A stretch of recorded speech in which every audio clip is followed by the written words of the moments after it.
Malamu na édition à Sika magazine Voici l'homme info ngai Jolina Ngalula la femme de médias na Tony Samakana c'est un peu plaisir ya ko présenter un groupe pour Nabino lelo bokolanda ndenge résumé il y a premier jour il y a clôture il y a dédicace de l'année 2020 ndenge nyoso eleka kitoko makasi à travers édition à lelo bokozala jamais dessus papa maman de comme ba dipende comme moi si mbote bipai besoin.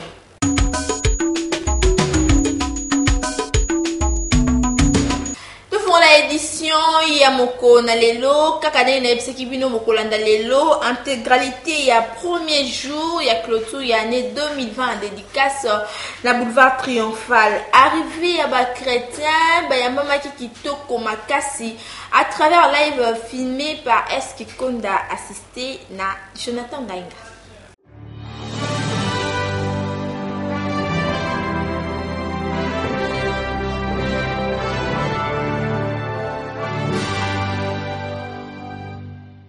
Mieux vaut la fin d'une chose qui est son commencement, le samedi 22 février 2020.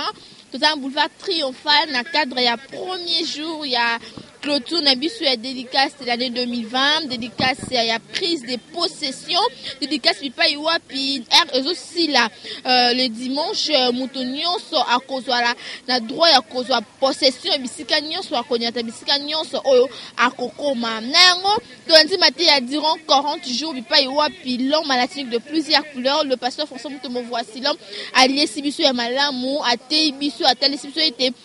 La dédicace c'est à trois parties, la partie à prière côté wana kutu babu kibikeko basimba ki en autre prière qui a malonga na quatre sur alobela qui sur na thème sur la prise de possession il pas y wapi monte na monte c'est qui capable ya kozwa possession et nyonso yé et puis to c'est là qui mingi sacrifice il pas y wapi oyo poswa possession et loco il faut les cas par sacrifice attendre que biso dans la verset biblique il y a ndenge na ndenge kasi les lois ali bongo clôture les lois ali souka il y a premier jour il y a clôture il y a dédicace l'année 2020 ba chrétien bazo ya ebelé bokozo avina bango esengo ba ko partager na osika na boulevard Triomphal na cadre il y a premier jour il y a Triomphal bolanda à travers éléments il y a Eski Konda appelé Jonathan Ngainga oui que na premièrement ils en nous grâce pour nangai et puis ils ont la délivrance non paix et puis nazoya ah ils ont pour na aventure te pour na koyoka liloba pe pour na vie na ils ont ko bandeli ya vie na ya nena ngai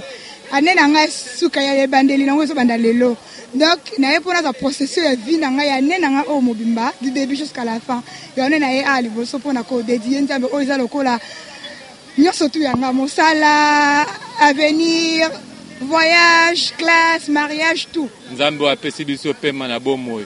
Nzambo abandaki na biso milulu o na ebandeli. Lelo tokomi kokoma na suka. Bible lobi que mieux vaut la fin d'une chose que son commencement. Esengo nazana esengo munene po tokomi na suka ya 45 jours. Nzamba pambula biso na ba prière nyonso to sala 45 jours. Nzamba pambula biso hako kisabiloko nyonso to sengaki pa na ye. Toye lelo ko célébrer journée na biso dédicace to passer au moins 45 jours devant la présence de Dieu lelo samedi dimanche la clôture toye pour na kopesa sikoyo sacrifice ndenge dédicace esengi en tout cas nazana esengo makasi pour la journée à lelo il y a le 22 février il y a dédicace na biso to sala ki autant le 5 janvier til lelo le 22 en tout cas malgré les bêtis mais après la pluie c'est le bon temps en tout cas tant malon poto zo sepela longo donc makama kitoko en tout cas année eza bina filé makama kitoko makama bien nga kuna kumisi nzambe po yanga se simba ki déjà yanga na kumisi nzambe po makama bien zali. Et c'est vrai que malgré Mboula, quand même, il y a vraiment beaucoup de gens. La dédicace s'est bien passée. Depuis Ebangelitis ou Kaleon à clôture, je suis vraiment content. Je crois qu'il y aura de miracles, il y aura tant de choses. On va profiter de la grâce de Dieu. Comme d'habitude, au Salarango chaque année, la zone est ma casse parce que naïbi le pourquoi naïe pour efutaka. Même quand on a témoignage à Liboso, naïa na seka sans kobota. Na sala 15 ans.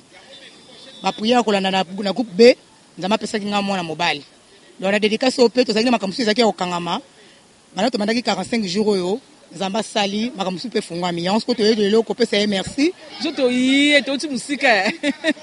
Na comme quand même est-ce que na kumisi nzambe na musique na lobi ah nzambe ko sarate. Bangonde ba ko si parce que ba lingeto échoué lelo.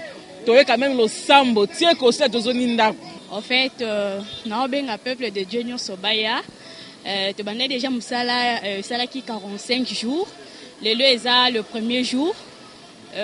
Tout le monde oh nyonso alanda qui sur la télévision ayaki na kalembelembe. Il est temps maintenant papa loba apambola biso.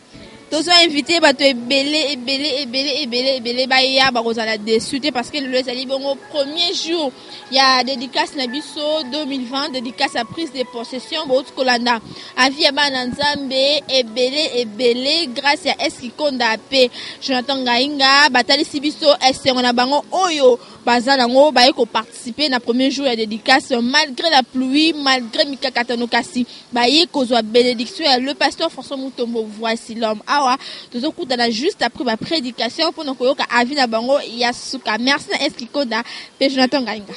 Le pasteur François Mutombo, voici l'homme, l'ambassadeur de la parole des dieux. Yépé avant prédication, arrivé na ye, mama ki bongo na interview accordé na Eskikonda. Nazopesa na bolo bana na benyo kumbote nazolanda biso awa toza na triomphal premier jour samedi 22 malgré mvula malgré première résistance mais victoire etalisami toza na ambiance bato bapusani.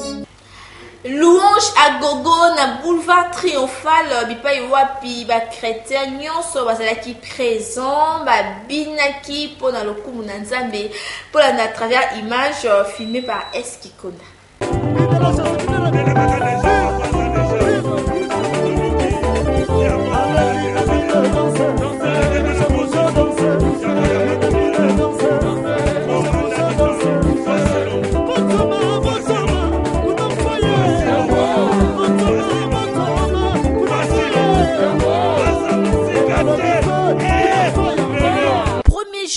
Boulevard Triomphal, samedi 22 février, la dédicace de l'année 2020, dédicace de la prise des possessions, côté louange, peuple des dieux et le monde groupe les compagnons de Voici l'homme, batombola kiki tiabo konzi na nzambe.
Chrétien nyonso ayaki na esengo pe mabina makasi pamba te izalaki mokolo ya esengo na dédicace de l'année 2020 dédicace de la prise des possessions et le ngona nzambe ya le pasteur François Mutombo voici l'homme jamais te échoua.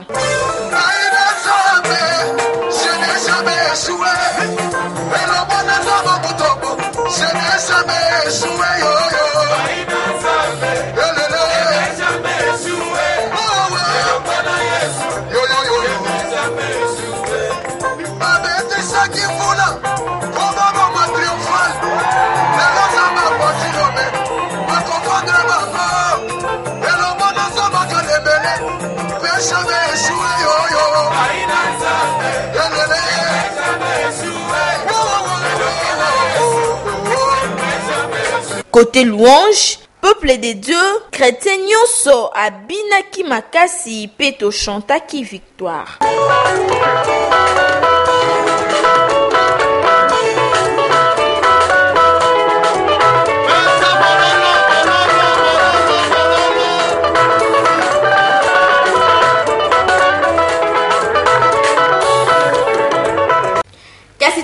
un rythme louange chrétien bazalaki na esengo makasi pe balobaki à travers live filmé par Jonathan Ngainga.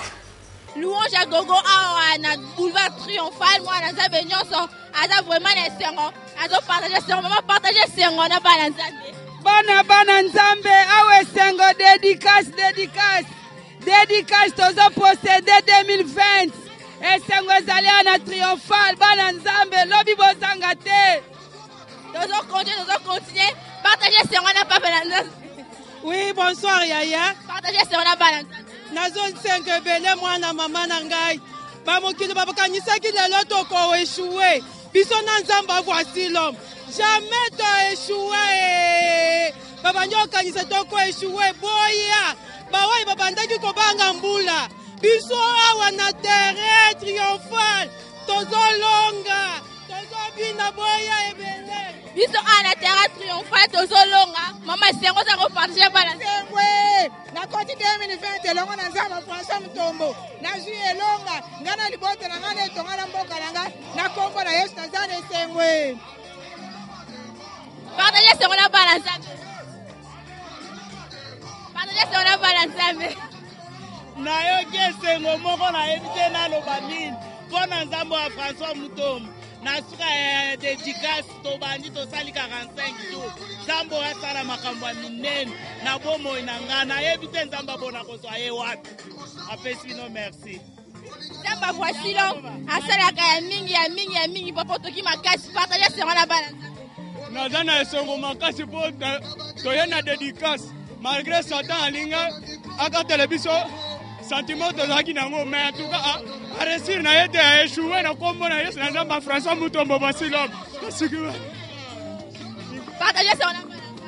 Bonsoir à tous. Awa toza na triomphal toza na kati ya mosala dédicace yango toye awa toye kosambela kobondela nzambe kobinela nzambe yango wana toye awa.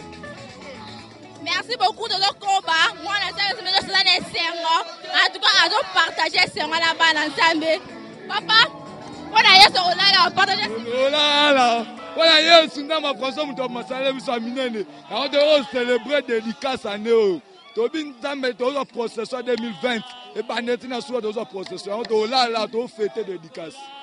On a ça que les mêmes toujours na esengo. Awa nzamba sala ka dédicace à 2020 za dédicace à prise de possession ndenge to comme na esika tozo a droit de possession nyonso oyo sata boto la kibiso. Merci est-ce qu'il compte pour la image.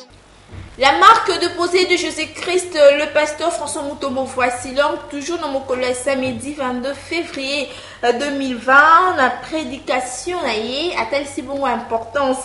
Il y a dédicace Pebo Simba, Pebo Eba été premier jour. Il y a clôture, et qui vont consacrer, n'a quoi arrêter, n'y sur telle négativité. Il y a ma vie dans l'huisseau, voilà.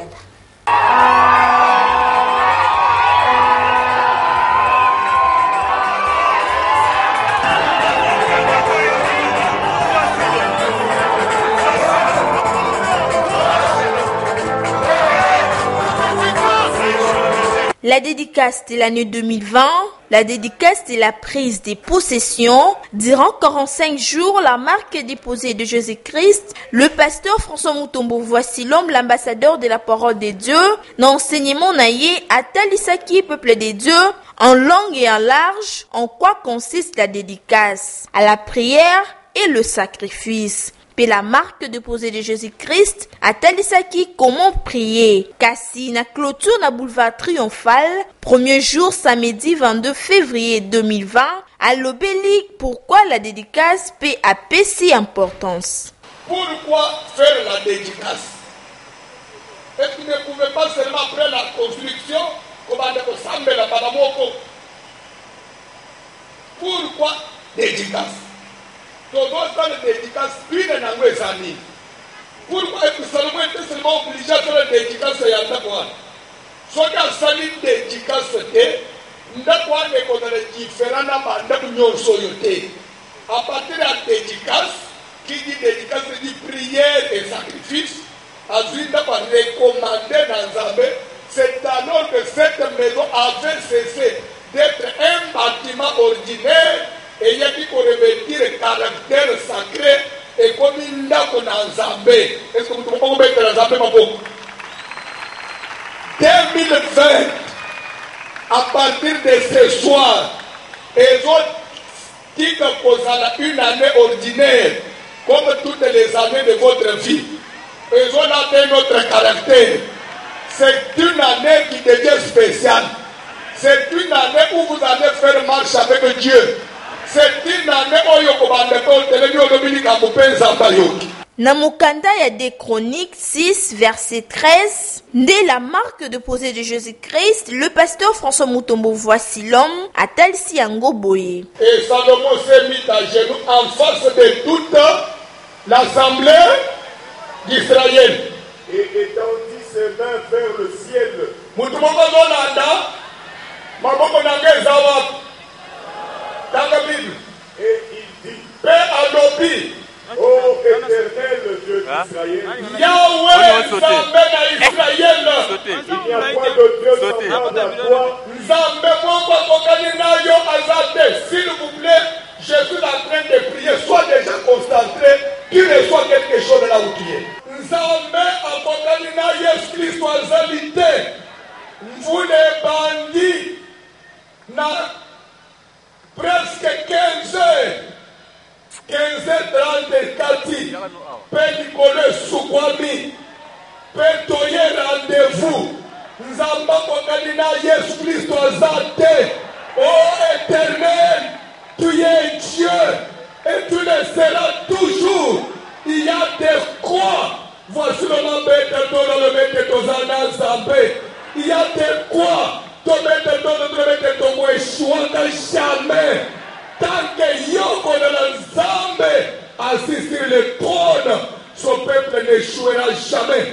Toute personne qui nous fera confiance, tant qu'on servira le véritable Dieu, son peuple ne sera jamais dans la confusion. Bosimba piboyi baete, malgré vous là et empêché déroulement ya prière té. Premier jour ya clôture ya dédicace de l'année 2020, dédicace ya prise de possession, samedi 22 février, ezalaki na cadre ya côté les mélanio so oyo ezalaki de négativité na ba vie na biso. 2020, ezali année ya prise de possession.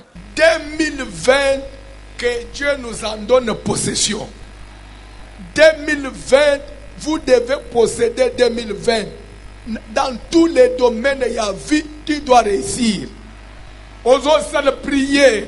Je prends possession de cette année sur le plan matériel, financier, le plan spirituel, moral, physique, tout. Même sur le plan de la santé, même au niveau famille, que Dieu te donne la possession de l'année. Nasuka, la marque de posée de Jésus-Christ, le pasteur François Mutombo voici l'homme, l'ambassadeur de la parole de Dieu, a accordé une interview à Jonathan Gainga.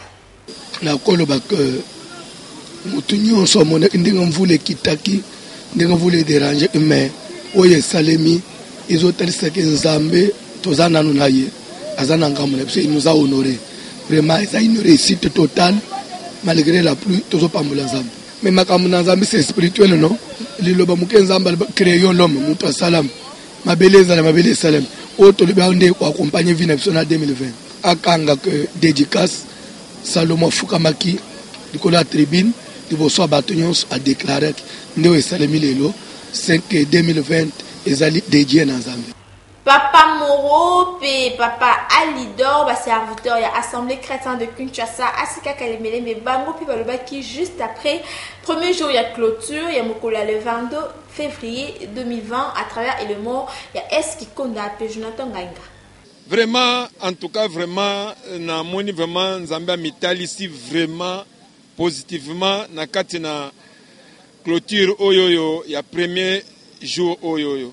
Puisque ndenge mbule beta ki na ville Kinshasa, en tout cas, ezana bato belé vraiment balwa ke ko simbate, mais lokola Nzambe sala ka ki biso mbule ko beta, mais manifestation ko simba, en tout cas bato baima ebele vraiment pe le boko la Nzambe talisa mi vraiment. C'est ça moto ekitaki. Tango Salomon a sali dédicace, Bible lobi ba moni moto uti na likolo, mapate fungwami, moto ekiti. C'est-à-dire lelo to moni eyano ya dédicace ke mokili mate kita bana na nzambe ya RDC soki eza na nzambe akopesa confiance eza nzambe Voici-L'Homme parce que eza nzambe biyano. Qui croyait qu'aujourd'hui le 22 askalembelembe na dédicace na bango bakoki kosambela parce que mbula bandi à partir à 15h juste au telemibo au talimbula olobi est-ce que tokobima mais nzambe wana comme aza nzamba biyano nzamba dédicace ala kisibiso ke aza nzambo ya pesa ke yano pe ba chrétien bango pe batikala kisima te pamba te mokolo ya samedi 22 février 2020 ba arrêtaki nyonso etali négativité ya bavi na biso na yango balobaki liboso ya caméra ya Jonathan Ngainga pe Eskikonda.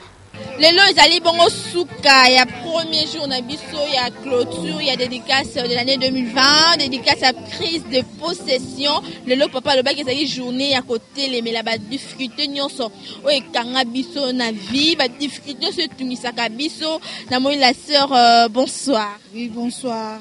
Lelo to tu côté les mela ba difficulté nyonso ekanga biso na vie, moi liloba par rapport ya ndenge nyonso leki lelo. Oui, pona o esami lelo eza miracle. Totika na okomona ngote to ndimi ya solo ke nzambe wana aza na bomoi pe aza makasi asalaka tomoni ngo na misu. Bonsoir. Donc aussi sa première journée na biso ya dédicace l'année 2020 le papa lobby eza journée à côté les mais ba difficulté se tout ça biso na vie mon commentaire en ndenge journée le kana sepel makasi na prière o eza prophétie ndenge la kisaki ke bazipi kapo moko likolo ndo moni mbule beti wana biso pona biso bana nzambe to moni ke to yambaki mapambo na fato ni atawo déjà o déjà to posséder ki déjà terrain oyo to ke to ebike ya lobby e ko sala ko lega même oyo lebe ke déjà nzamba pesi biso mikolo ko nzamba pesi biso 2 jours to ebike pona nzamba Voici-L'Homme biso to eshuwa kate to lobaki atambule beti atamu pepe beti po to zai ko yemba ngoke mbule beti biso na triomphal to ko sambe to sambeli to silisi to ebike nzamba salaka il y a un Dieu quelque part. Journée kitoko ele kimalamu pensa na CPL dédicace 2020 une année de gloire une année ya makambo kitoko année ya succès année ya élévation année ya richesse année ya mege journée moko kitoko na CPL makasi. En tout cas, je bénis mon Dieu. C'est comme ça qu'on attendait cette soirée, en tout cas cet après-midi. Ça s'est bien passé par la grâce de Dieu. On est vraiment content. Dieu était à l'heure. Il était vraiment à l'œuvre. Il était vraiment notre rendez-vous. Merci beaucoup. Merci pour notre Dieu. Merci aussi pour notre papa Francis. Non, c'est vraiment très bien. Dans ces pays, c'est très bien. Quand on a participé, c'est bon.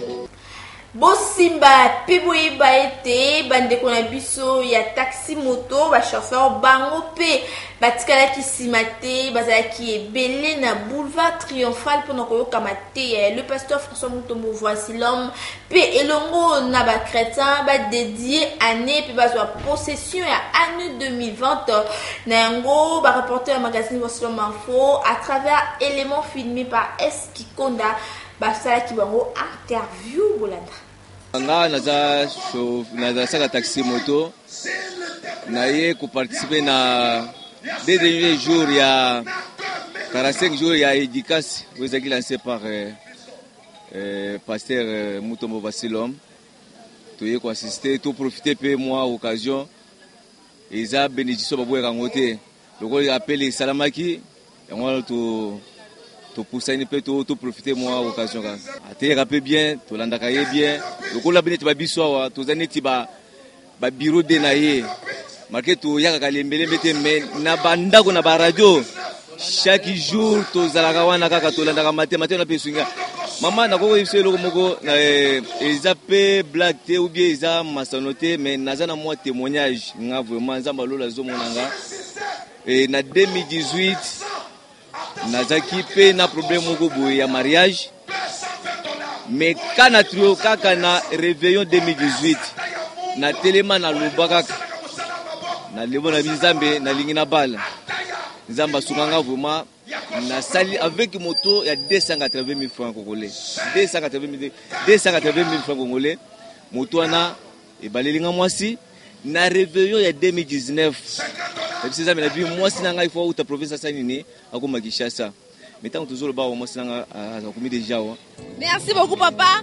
Hormis bana ya Kalemelembe ba obaye par-ci par-là, tout le monde peut on a biso oyo bakumbaka taxi moto, bango pe ba ko participer na dédicace na biso 2020 ba ko yebisa biso pourquoi ba poni choix ba ninga msu papa ba ninga msu ba zo kene ko sala transport mais ba bandimi ko zo bénédiction à pasteur François Muto bo voici mbote papa. Mbote mama. Comment papa? Kombo Jampi. Papa Jean-Pi, baninga msu ba osala transport ya moto ba ozo mbongo. Kasi on dimi ko perdre temps pour na ko participer la dédicace oni ko yebisa ba na Nzambe. Mbongo malamu to swa kongo epa ngolo. Yango nde to profiter occasion poto ya ko célébrer pe dédicace elongo na voici l'homme parce que to yebi ki aza musala na Nzambe na loboko na ipe to ko zo mbongo ebele lobi to lobi kuna. Yango nde to profiter occasion an. To ko zanga ngote lelo. Pa yosko priya. Nga na priya na famille chrétienne na Bandal. Baninga msu ba osala taxi moto ba ozo mbongo kasi on dimi ko kata pour na ko participer elongo na Nzambe ya voici l'homme ozo bénédiction ni ko yebisa ba na Nzambe.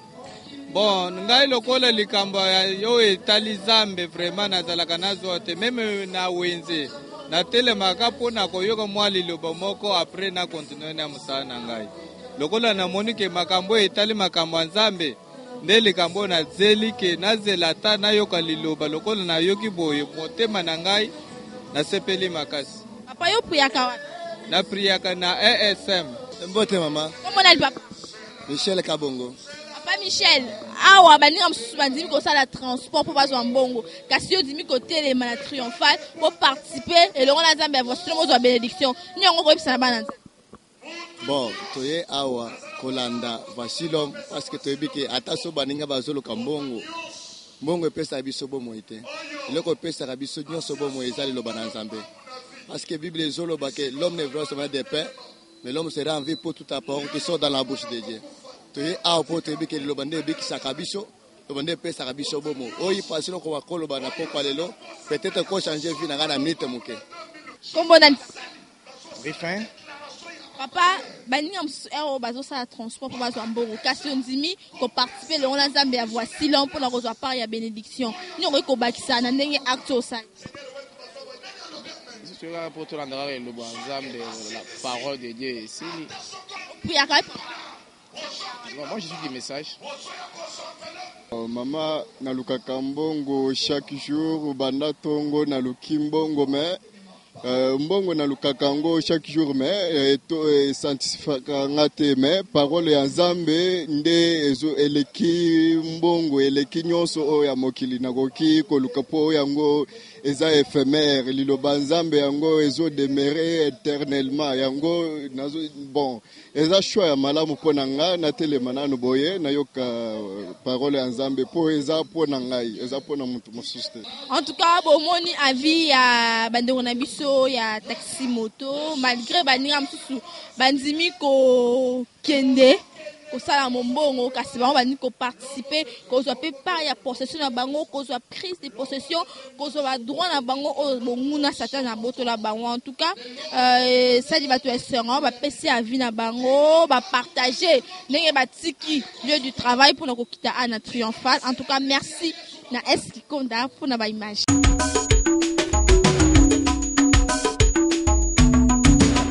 Continuer édition ya mokolo lelo na ba page rose oyo.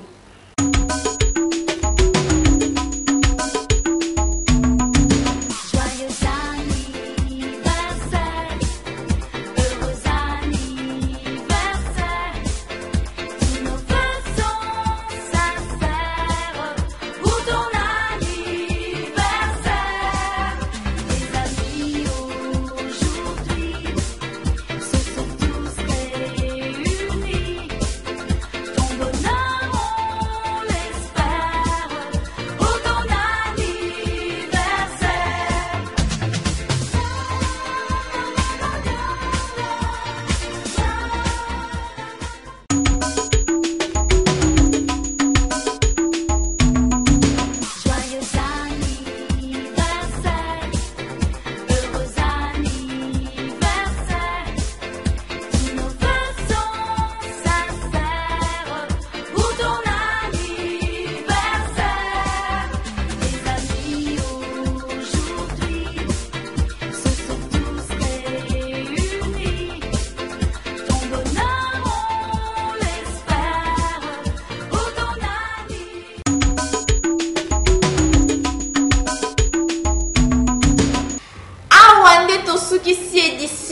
magazine Voici l'homme info actualité. Le pasteur François Mutombo, Voici l'homme, l'ambassadeur de la parole de Dieu, Bipai Wapi, Toutko Laksabino, Nenge, premier jour de la clôture. Il y a dédicace de l'année 2020 et les gars qui toquent comme un Cassina, boulevard triomphal, Bipai Wapi, Laksabino, côté louange, prédication, un peu d'interview, un Nenge, Bipai Wapi, Balobaki.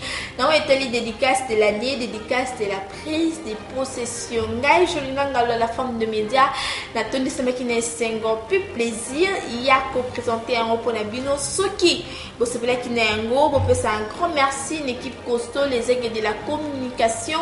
Non, c'est la Lengi, au bazar, au Koba, au Sala, c'est au Sala, au Four, au Moulin. Merci. Na Eski Konda, Nazaki, na Sima, caméra, Jonathan Gaïnga, na Simbaki édition. Montage à soin peu à Malonga et c'est la qui n'a 7 noix. Papa les consi la colonne vertébrale pe papa Israël 12 tiabasala qui wana na compte ya te à chanfo.